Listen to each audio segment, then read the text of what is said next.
بسم اللہ الرحمن الرحیم۔ السلام علیکم۔ بڑھتے ہیں اپنے لیکچر نمبر 4 کی طرف، سیکنڈ ایئر اکنامکس، حقیقی قومی آمدنی اور زرعی قومی آمدنی، real national income and nominal national income.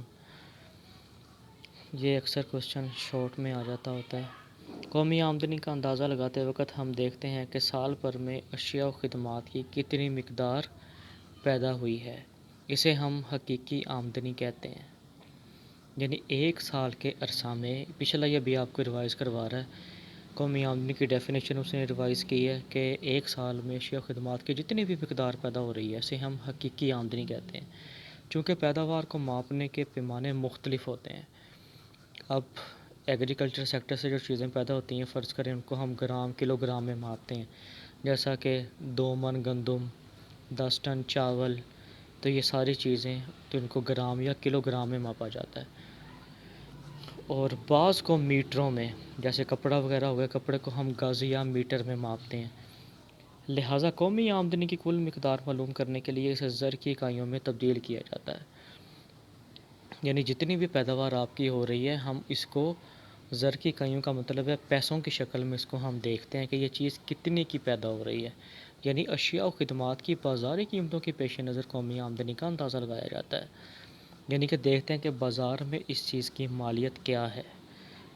اگر محض کا مطلب ہوتا ہے صرف قیمتیں بڑھ جانے سے اشیاء و خدمات کی مالیت میں اضافہ ہو جائے، تو اس کا مطلب یہ نہیں ہوتا کہ قومی آمدنی میں حقیقی اضافہ ہو گیا ہے۔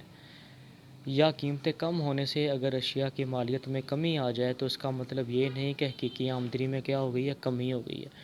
یہ 2 لائنیں بڑی امپورٹنٹ ہیں، ان کو اب ہم ڈیٹیل سے سمجھتے ہیں۔ دوبارہ آ جائیں اوپر۔ اگر صرف قیمتیں بڑھ جانے سے اشیاء و خدمات کی مالیت میں اضافہ ہو جائے، کیا مطلب ہے اس کا؟ فرض کریں اگر گھی جو ہے وہ 140 روپے کلو ہے، ٹھیک ہے، یا 150 روپے کلو مل رہا ہے، تو اگر فرض کریں اس کی قیمت 200 روپے ہو جاتی ہے، تو ہم لوگ یہ سمجھتے ہیں کہ قومی آمدنی میں کیا ہو گیا، اضافہ ہو گیا۔ یا اگر گھی کی قیمت 150 سے 100 پر آ جاتی ہے تو ہم کیا سمجھتے ہیں کہ آمدنی میں کیا ہو گئی ہے، کمی ہو گئی ہے۔ اب اس لائن کو دوبارہ دیکھیں۔ اگر محض قیمتیں بڑھ جانے سے، یعنی گھی کے مہنگا ہو جانے سے اس کی مالیت میں اگر اضافہ ہو جائے، یعنی وہ مہنگا ہو جائے، تو اس کا مطلب یہ نہیں ہوگا کہ آمدنی میں اضافہ ہو گیا ہے۔ یا گھی کی قیمت کم ہونے سے آمدنی کم ہوگی، تو اس کا مطلب یہ نہیں ہے کہ حقیقی آمدنی میں کمی ہوئی ہے۔ آمدنی کا اصل تعلق اشیاء و خدمات کی پیداوار سے ہوتا ہے۔ ہاں جی، یہ لائن امپورٹنٹ ہے کہ آمدنی کا اصل تعلق کس کے ساتھ ہوگا، اشیاء و خدمات کی پیداوار سے ہوتا ہے۔ اور آمدنی میں اضافہ یا کمی اشیاء کی خدمات کی مقدار میں اضافہ یا کمی سے ہوتی ہے۔ یعنی کہنے کا یہ مطلب ہے آمدنی تب بڑھے گی جب نئی اشیاء و خدمات پیدا ہوں گی۔ آمدنی قیمتیں بڑھ جانے سے نہیں بڑھتی، کس سے بڑھتی ہے؟ جب حقیقی طور پر ملک میں کوئی نئی چیز بن کر سامنے آتی ہے، یعنی نئی چیزیں جب بنتی ہیں پھر پیداوار میں اضافہ ہوتا ہے، ٹھیک ہے۔ اس کی وضاحت وہ کہہ رہے ہیں، ہم آپ کو ایک مثال سے بھی کر کے دکھا دیتے ہیں۔ نیچے ٹیبل پہ آ جائیں۔ وہ کہہ رہے ہیں قومی آمدنی کا ایک سال لے لیں 2005، اس میں زرعی آمدنی کا مطلب ہے کہ ایک چیز کی مالیت لگائی اتنی بنتی ہے، وہ کتنی ہے جی، 500 ارب روپے۔ زرعی آمدنی 500 ارب روپے تھی اس سال۔ قیمتوں کا معیار کتنا تھا، یعنی پرائس لیول 100۔ حقیقی قومی آمدنی نکال لیں۔ زرعی آمدنی کو قیمتوں کے معیار پر تقسیم کر کے ضرب 100 کر دیں۔ زرعی آمدنی کتنی ہے جی، 500، قیمتوں کا معیار کتنا ہے، 100۔ تقسیم کر دیا، 100 سے کٹ گیا اور یہ 500 ہی آ جائے گا۔ 2010 پہ آ جائیں، 5 سال گزر گئے، زرعی آمدنی بڑھ کے کتنی ہو گئی، 1000 ارب روپے، کیونکہ اس میں پرائس لیول دیکھیں پہلے سے ڈبل ہو گیا، کتنا ہو گیا، 200 تک چلا گیا۔ اب فارمولے میں 500 کی جگہ 1000 رکھ دیں اور قیمتوں کا معیار کتنا آ جائے گا، 200 آ جائے گا۔ اس کو ضرب کر دیں 100 سے، کاٹنے کے بعد آنسر آ جائے گا 500۔ اوپر دیکھیں 500، یعنی قیمتوں کے بڑھ جانے سے حقیقی آمدنی پر کوئی بھی اثر نہیں پڑا۔ قومی آمدنی 2010 میں بھی 500 ارب روپے ہی تھی۔ یہ اضافہ محض زرعی آمدنی کی صورت میں نظر آتا ہے، جو کہ قیمتوں میں اضافے کا نتیجہ ہے۔ حقیقی طور پر آمدنی کا معیار وہی ہے جو کہ 2010 میں تھا۔ تو آمدنی میں اضافہ کب ہوتا ہے، جب نئی اشیاء و خدمات بنتی ہیں۔ قیمتیں بڑھ جانے سے قومی آمدنی میں اضافہ نہیں ہوتا۔ اب آگے ہم دیکھتے ہیں قومی آمدنی کے پیمائش کے طریقے کون کون سے ہیں، ٹھیک ہے۔ یہاں سے اب آپ کا نیا لانگ کوشچن شروع ہو جائے گا۔ یہ لانگ ہے، یہ لانگ ہر لانگ میں سے شارٹ بھی بن سکتے ہیں اور ایم سی کیوز بھی بن سکتے ہیں، لہٰذا لانگ آپ نے اچھے طریقے سے تیار کر لینے۔ Methods of measurement of national income, قومی آمدنی کے پیمائش کے طریقے، جی 3 طریقے اس نے دیے ہوئے ہیں۔ پہلے طریقے کو ڈیٹیل سے ڈسکس کرتے ہیں، تھوڑا لینتھی بھی ہے، یہ اکثر پہلا طریقہ زیادہ پیپر میں پوچھا جاتا ہے کیونکہ یہ سوال زیادہ لینتھی ہے۔ تینوں طریقے وہ اکٹھے نہیں پوچھتا پیپر میں، اس نے کوئی سے 2 یا 1 طریقہ پوچھنا ہوتا ہے۔ اس میں جو پہلا طریقہ ہے یہ سب سے زیادہ امپورٹنٹ ہے۔ تو پہلا طریقہ کیا ہے جی، پیداوار کا مجموعہ، یعنی آپ کے ملک میں جتنی پیداوار ہو رہی ہے اپنے بازاری قیمت کے لحاظ سے اس کا اندازہ لگا لینا، یعنی بازار میں اس کی جو قیمت چل رہی ہے۔ آمدنی کا مجموعہ، یہ ہم لیتے ہوتے ہیں عاملین پیدائش کے معاوضوں کے مجموعوں کے لحاظ سے۔ اور تیسرا طریقہ کیا ہے، کل خرچ کا طریقہ۔ باری باری تینوں کو ایکسپلین کریں گے، پہلے طریقے پہ آ جائیں۔ اوکے، پیداوار کا مجموعہ یا بازاری قیمت کے لحاظ سے، national income at market price یا پروڈکٹ میتھڈ۔ چلیں ریوائز کروا رہا ہے مارشل کی ڈیفینیشن جو پہلے صفحے پہ پڑھی تھی دوبارہ، کہ قومی آمدنی کی تعریف کیا ہے جی، مارشل کے مطابق اشیاء و خدمات کا وہ مجموعہ جو ملک میں رہنے والے لوگ اپنے وسائل کو استعمال میں لا کر، بروئے کار کا مطلب ہوتا ہے استعمال میں لا کر 1 سال کے عرصہ میں پیدا کرتے ہیں۔ اگر کسی ملک میں سال بھر کی اشیاء و خدمات کی مالیت کو جمع کر لیں تو ہمیں اس ملک کی قومی آمدنی معلوم ہو جاتی ہے۔ چلیں اب اس میں وہی 4 چیزیں جو ہیں وہ شامل ہوتی ہیں قومی آمدنی میں۔ نمبر 1 زرعی شعبہ کی پیداوار، ان میں پھل سبزیاں وغیرہ آ جاتی ہیں۔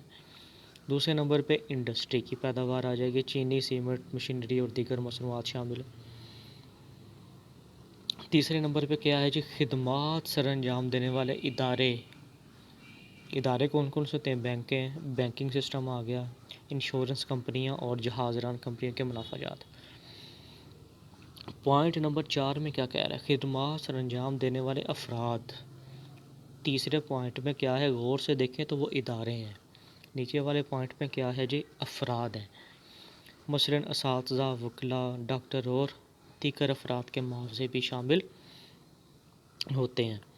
ان تمام اشیاء کی پیمائش کے پیمانے کیا ہوتے ہیں، جو مختلف ہوتے ہیں۔ مثال کے طور پہ ہم نے لمبائی کے لیے، ہم لینتھ کے لیے میٹر یا گز استعمال کرتے ہیں، اور ٹھوس چیز کا جب ہم نے وزن کرنا ہو تو اس کے لیے ہم کیا کرتے ہیں جی، ہم اس کے لیے جو یوز کرتے ہیں من یا کلو گرام یا ٹن وغیرہ جو ہے وہ یوز ہوتا ہے۔ لیکوڈ کے لیے ہم لوگ لیٹر یوز کرتے ہیں، جیسا کہ دودھ وغیرہ کے لیے جب ہم پیمائش کرتے ہیں ہم کہتے ہیں کتنے لیٹر دودھ وغیرہ۔ ان تمام اشیاء کی کل پیداوار کی بازاری قیمت کے لحاظ سے مالیت معلوم کر لی جاتی ہے۔ اس طرح سے ملک میں جتنے افراد خدمات سر انجام دے رہے ہوتے ہیں ان کی سالانہ آمدنی کو ہم کیا کر لیتے ہیں، جمع کر لیتے ہیں۔ اس طرح سے اشیاء کی بازاری قیمت کا مجموعہ اور تمام افراد کی خدمات کے تحت حاصل ہونے والی آمدنی کو بھی کیا کر لیا جاتا ہے، جمع کر لیا جاتا ہے۔ اس طریقے سے حاصل ہونے والی آمدنی کو قومی آمدنی بلحاظ بازاری قیمت کہا جاتا ہے۔ اوکے، نیچے آ جائیں۔ اس میں احتیاطیں کون کون سی ہیں جی، اب یہ طریقہ ہم نے پڑھ لیا، یعنی کہ 1 سال کے عرصہ میں جو اشیاء خدمات ہیں ان کو ہم نے کیا کر لینا ہے، بازاری قیمت کے لحاظ سے ان کو اکٹھا کر لینا ہے۔ قومی آمدنی کا اندازہ لگاتے وقت اس بات کو سامنے رکھنا چاہیے کہ اعداد و شمار بالکل ٹھیک ہوں، اگر تاکہ قومی آمدنی کے جو تخمینے یعنی اندازے ہیں وہ غلط نہ ہو جائیں، کیونکہ قومی آمدنی کے صحیح اعداد و شمار یعنی جو فگرز ہم اکٹھے کرتے ہیں وہی اگر غلط ہوں گے تو پھر ترقی کا بھی جو ہے وہ ناپنے کے لیے کہ کسی ملک میں کتنی ترقی ہو رہی ہے پھر وہ تو ہمیں پتہ نہیں چلے گا، کیونکہ ہم نے پیچھے پڑھا تھا کہ کسی ملک کی قومی آمدنی جتنی زیادہ ہوگی اتنا ہی وہ ترقی کرے گا۔ جب قومی آمدنی کے فگر ہی ٹھیک نہیں ملیں گے تو آگے کیسے پتہ چلے گا کہ ترقی کی رفتار کیا ہے۔ عام طور پر پیداوار کے مجموعے سے قومی آمدنی معلوم کرتے وقت درج ذیل احتیاطیں ضروری ہوتی ہیں۔ اب یہ بھی آپ نے اس کوشچن میں ساتھ ہی لکھنا ہے، اس میں ٹیبل بھی آئے گا آگے۔ اس بات کا خاص خیال رکھنا ہے کہ ایک چیز کو بار بار نہ گنا جائے، اس کی وضاحت میں نے پہلے کر دی تھی۔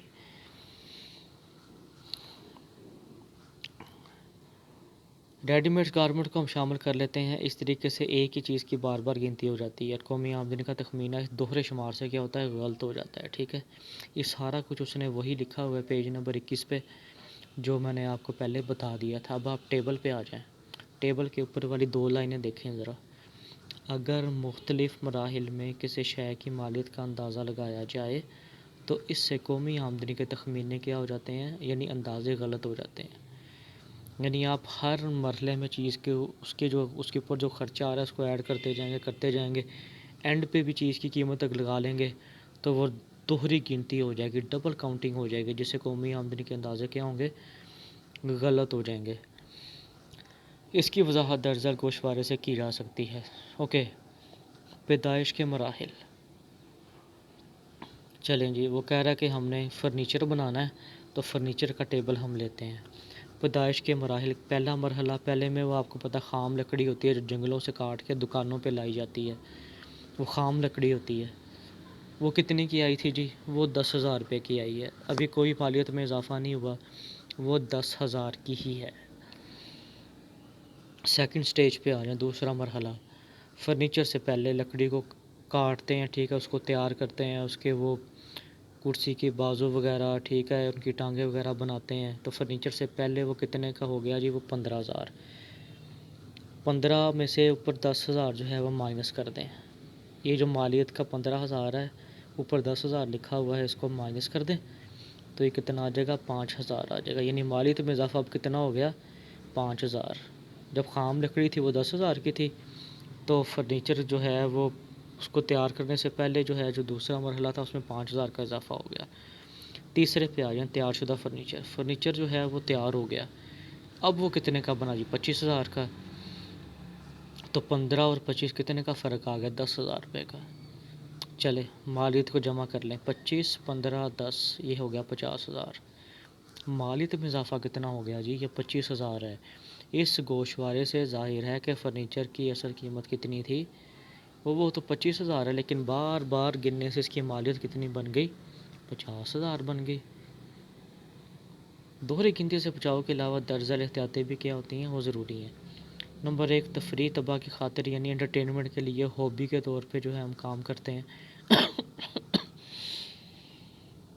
وہ کام جو تفریح طبع کی خاطر کیے جائیں، ان سے حاصل کردہ آمدنی بھی قومی آمدنی میں شمار نہیں کی جاتی. مثال کے طور پر اگر کوئی شخص گھر میں مرغیاں پال لیتا ہے، ٹھیک ہے، بکریاں رکھ لیتا ہے، کوئی جانور رکھ لیتا ہے، تو کیونکہ وہ اپنے طور پہ کام کر رہا ہے، ٹھیک ہے، تو ایسی آمدنی قومی آمدنی میں شمار نہیں ہوتی. پھر آ جائے گا بلا معاوضہ خدمات. یہ شارٹ کوسچن پیپر میں بھی آ جاتا ہے. بلا معاوضہ خدمات سے کیا مراد ہے؟ Self provided services. خود استعمال کی اشیاء جو گھر میں استعمال کی جاتی ہیں وہ بھی شمار نہیں کی جاتی. مثال کے طور پہ ہم اپنے کپڑے خود سی لیتے ہیں، کئی دفعہ اپنے جوتے خود پالش کر لیتے ہیں، کھانا پکا لیتے ہیں، سویٹر بننا، تو یہ ساری چیزیں ہم اس میں قومی آمدنی میں شمار نہیں کرتے. آگے آگے جی بالواسطہ ٹیکس، انڈائریکٹ ٹیکس جس کو ہم کہتے ہیں. اگر قیمت میں بالواسطہ ٹیکس یعنی اس میں سیل ٹیکس ہوتا ہے، ایکسائز ڈیوٹی وغیرہ شامل ہو تو اس کو بھی ہم کیا کر دیتے ہیں؟ مائنس کر دیتے ہیں. اوکے جی، یہ تھا ہمارا آج کا لیکچر. تو جو نیچے والا طریقہ ہے آمدنی کا مجموعہ یا آمدنی کے معاوضوں کے حساب سے، اس کو انشاءاللہ ہم اگلے لیکچر میں دیکھتے ہیں.